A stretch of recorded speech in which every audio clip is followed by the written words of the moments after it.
Oh,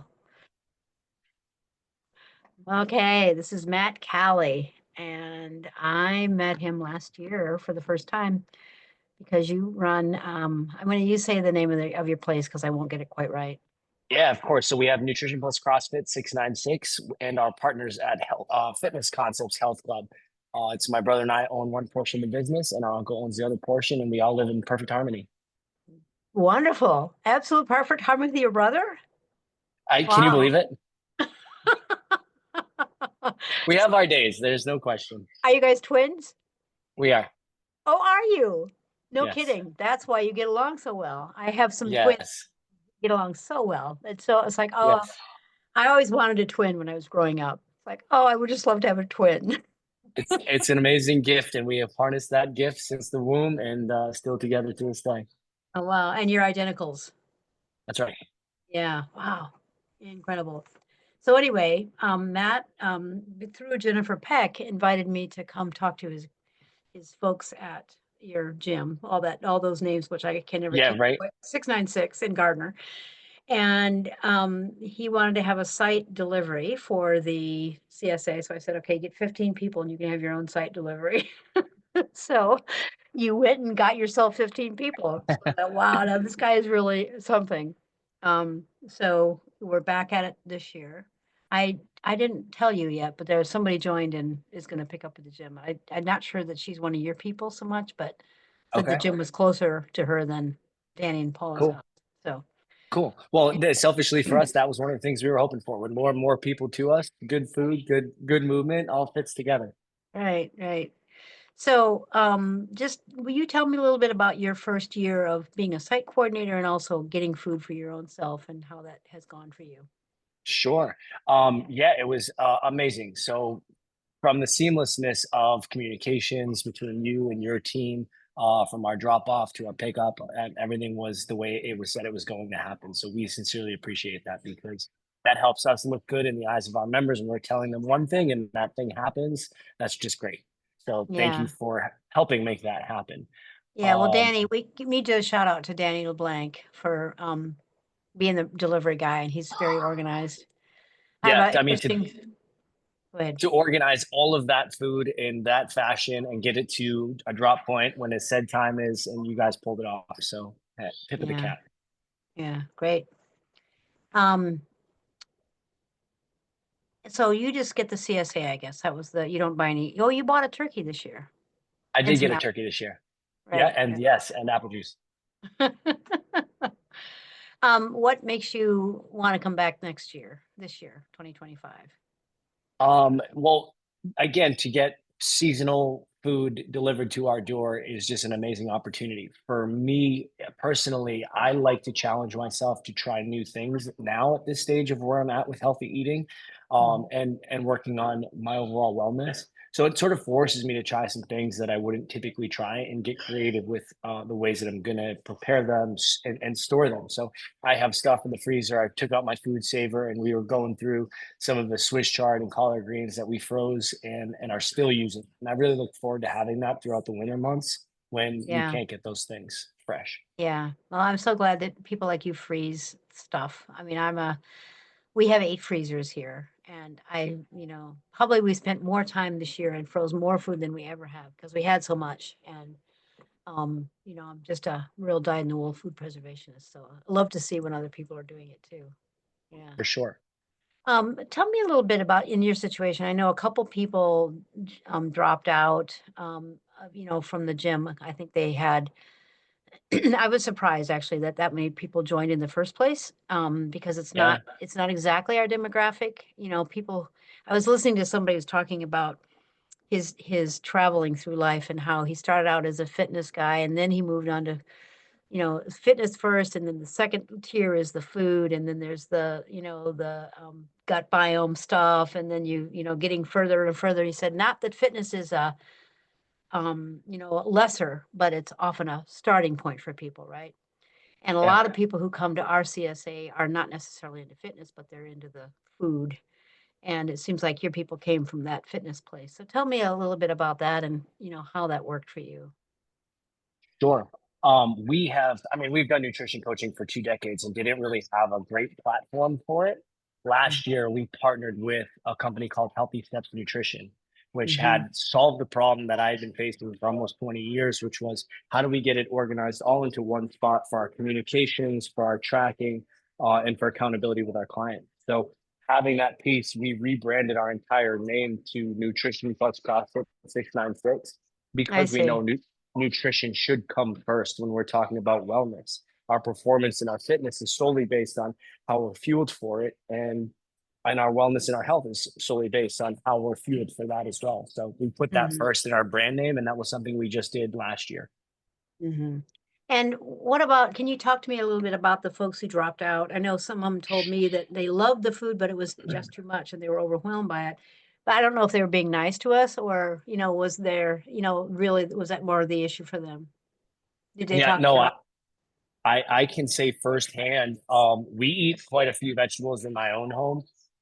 And when we were trying to figure out, should we do a small, should we do a medium, should we do a large? That was like the common question was, well, how big are they? And I now know, I think that would depend on the season, right? How many crops do you have? Last year tended to be a really good season for harvesting, which to me, the large order was huge, which is why I ended up having so much to freeze. Mm-hmm. If I could count on that same exact season or climate, I'd probably do even a medium or even a small for my family next year, just based on how much food it was. Mm-hmm. The people that dropped out, one of them wasn't coming consistently to the gym, dealing with some of her own wellness issues.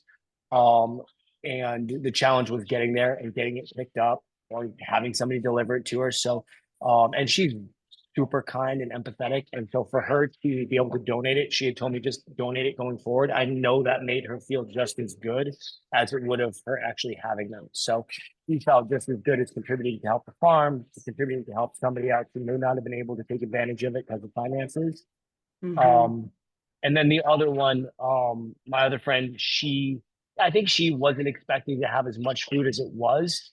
And again, a lot of the leafy greens, the Swiss chard, the collard greens that were super bountiful were things that she wasn't using. So she felt like it would have been better placed in the hands of somebody that would be using it. And she Right. felt she felt just as good about being able to donate it and move it forward. And again, I handed it to people, and as people were coming in, I was asking, did somebody take advantage or somebody not take advantage that wanted to, and would you like to try a farm share? And people were pretty pumped to get those bags that were donated each week too. So Oh, it good. wasn't for a loss on any set, and we certainly weren't wasting because I hate that more than anything. Yeah. Yeah. Um, have you been involved in any other CSAs ever, or is this your first one? We had done one many years ago. It was Bob's. I always want to call it Bob's Red Mill, but it was not Bob's Red Mill. It was Oh, in another one. Winchendon. In Yeah, yeah, Winchendon? that Yeah, sounds correct. I'll be able to tell you.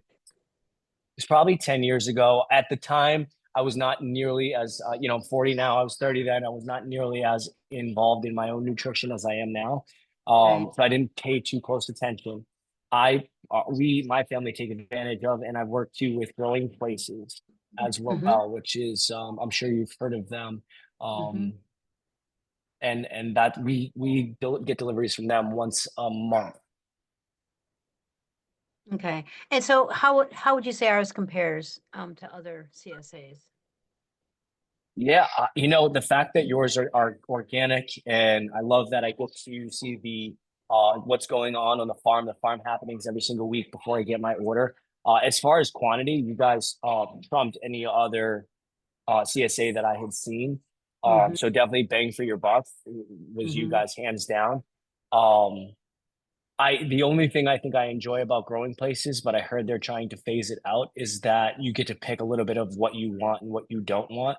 Right. But my understanding is because of the difficulties of that, they're trying to move away from that too. So I say that now, but I Right. don't know how long Yeah, I'll be able no. to say that. Of Sometimes people try to do that for everybody, and then they realize they just can't. You can't afford Yeah, of it. Can't afford to do it. It takes too much time. course. Yeah. Yeah. Um, and why would you, if you were talking to somebody, and which you are always talking to people at your place about joining, why would you suggest that they buy from us rather than going to a farmer's market or going to Whole Foods or someplace like that? Sure. Getting to shake hands with the farmer, you coming to our gym to reach out to our people tells me how much you care about this mission, which tells me how much you probably also care about your crops, which tells me Hmm. the regenerative, rejuvenated value of them. Hmm. So I don't think you can get that in any store that's been passed from one hand to another hand to another hand, and then finally into your household. So getting that closeness to the farm and the farmer themselves, I think is super important when we're talking about our health and rejuvenation. Yeah. Okay, that's fair. Do you have a sense? I guess it sounds like you read the newsletter pretty well. Do you how important to you is our focus on soil, carbon, fertility, diversity, those kinds of things when you think about it as a consumer? To me, that stands out. To me, that means more than anything because I realize the detriment that we are in this country of depleted soils. Even our vegetables from large farms are not giving us the nutrients that we think that they are. So anywhere where I can get my hands on that, I'm going to aim for it. Hmm. And can you tell that difference when you obviously you go to the store now somewhat? Can you tell the difference between what we are giving you and what you're buying? You know, in terms of quality, does it taste better? Is it better visually or anything like that? I definitely noticed that in the meats. Like for instance, the turkey that we got was the best, and I've heard that from other people was the best bird that they had ever had. So there's definitely a taste difference. As far as like the nutrients, like when we're getting something that has a little bit of dirt still on it, like I feel pretty good about that. That can be a turnoff for some people because they want it washed and they want that, but not for me. There's a little dirt left on it or remnants of the critters that maybe were the insects that were out this year. Like I respect that as, hey, this was really in nature and was providing life to many things. Yeah, I guess, they charge people for probiotics, right, that have dirt in them. I know that there are some out there. Big bucks for those supplement companies. Yeah, we can't get all the dirt out. We don't have enough time to get them all Yeah. perfectly clean. So I always tell people, No, yeah, it's their investment in the whole process. I thought you did a great job with that in all fairness, because I can't even imagine the time consumption and the volunteers that would be needed to make that equitable. We had one Monday too where our well actually failed, Oh, and we went down to our pond and we harvested like 10 5-gallon buckets of water, and then the pond was not super clean, of course, and so we were trying to wash things in a tub and get that was a Monday. So I know that you guys were on Mondays. I think there was one day that might have been particularly grievous for some people, but these things happen, right? I Um, mean, yeah, I would not have known that. So you guys played that off pretty good. oh, well, that's good. Um, do you have any particular tips? Do you share those with some of the shareholders, or would you, for people, if you had a tip for how to use the produce? You've already talked about freezing it. Can you think of other things that you might tell people? Yeah, the biggest thing for me was using Google Chrome, which I didn't even know about this, but Google Chrome has a little video image where you can put your phone to it and it will take a picture of the item and find it on Google and tell you exactly what it is. Oh, So no. especially when I was getting like Chinese cabbage in those first couple of weeks, I had no idea what that was. Uh, And that was just an easy resource because then you can go right from what is it right with your phone and the picture app on your phone to how do I cook it or how do I store it or what is the best. So I was finding out the best way. If I knew something I was going to be flash freezing, what's the best way to do that? Or if I knew it was something that I would have time to cook during the week. We normally do a lot of our food prep on Sundays. So to get it uh, on Mondays, I needed to figure out where I was going to keep it for the week till I could get to it on Saturday or Sunday and keep it fresh. yeah. That's just the nature of our household. We're running in two different Okay. directions, my wife and I, all week long. And then Saturdays and Sundays are our investment in cooking and food for the week. So Yeah. yeah, that Google app was tremendously helpful, and Google searching like ways to cook it, ways to prepare it, ways to store it, and I learned a ton about how to do that because that was Oh, something I good. hadn't done a lot of. Yeah. Wonderful. That's great. Is there anything else that you would like to share with people about our CSA and why someone might want to join it right now? Yeah, I mean, if you're hesitant about joining, think of the benefit of challenging yourself to try new things and new ways. Because I tell my 7-year-old, you don't know if you don't try it, and to explore our palate and nutrition with more nutrients for ourselves and for our existence and our wellness. There's no better thing to invest your time and exploration into. Yeah.